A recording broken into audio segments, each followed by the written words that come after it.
And we want to take you back inside the funeral service for conservationist Dr. Jane Goodall at the Washington National Cathedral. Actor Leonardo DiCaprio is speaking, so let's listen.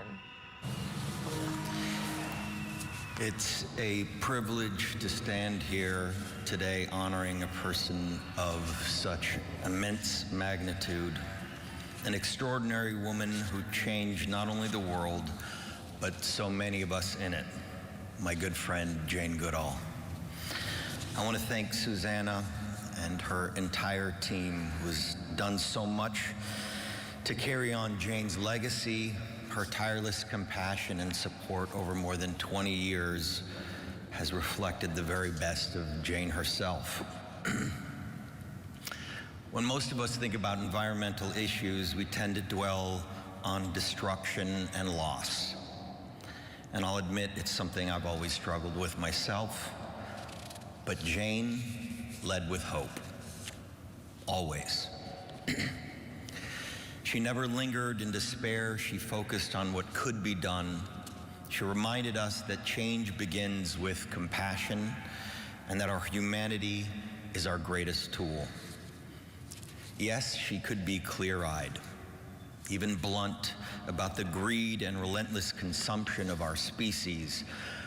But beneath that fierce honesty was an unwavering faith that every voice matters, that we are all connected to the living world, and that each of us can make a difference. Most people knew her as Jane Goodall, the icon, the legend.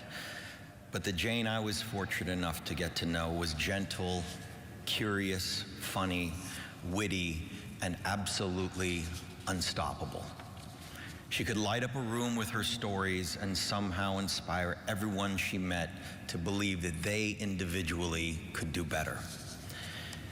We got to cross paths in so many different places, at conferences, on panels, and in friends' homes. And every single time, we'd end up tucked away in a corner, talking late into the night about politics, biodiversity, and our shared hope that the next generation might do better than we have done. I was lucky enough to travel with her and witness how she moved through the world. Always curious, always patient, always connecting with people. Even in her later years, Jane spent more than 300 days on the road, an almost unimaginable schedule, yet she never seemed to tire. Her resilience was fueled by purpose. Everywhere she went, she carried one simple, powerful message, that there is still hope, and that each one of us can make a difference. She was a scientist, a storyteller, a trailblazer, but above all, she was a teacher. And her legacy lives on in the millions she inspired, especially through Roots and Shoots, empowering young people everywhere to act for the planet. Her groundbreaking work in Tanzania forever changed how we understand chimpanzees, and in many ways, how we understand ourselves. But her love and advocacy reached far beyond that forest. It ignited an entire generation of environmentalists, including myself. One of my favorite memories is from the first time I took a photo with Jane. I looked straight into the camera, but when I looked to my left, Jane was looking directly at me instead. She told me that that's the way she preferred to take her photos, because for her, it was never about the image itself. It was about that shared connection. And that small moment said everything to me about who she was, an enlightened Homo sapien. I'll forever cherish every conversation, every adventure I had with her, every laugh, every whiskey we shared, and every time I got to spend time talking with my dear friend.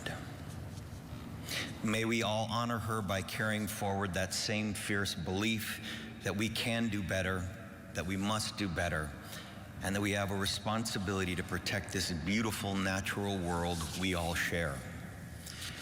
Jane often said, every day that we live, we can make an impact on the planet. May ours be an impact of hope for her, for all living things, and for the generations to come. Thank you, Jane, for being everything you said you would be, and for spending your lifetime proving it to all of us.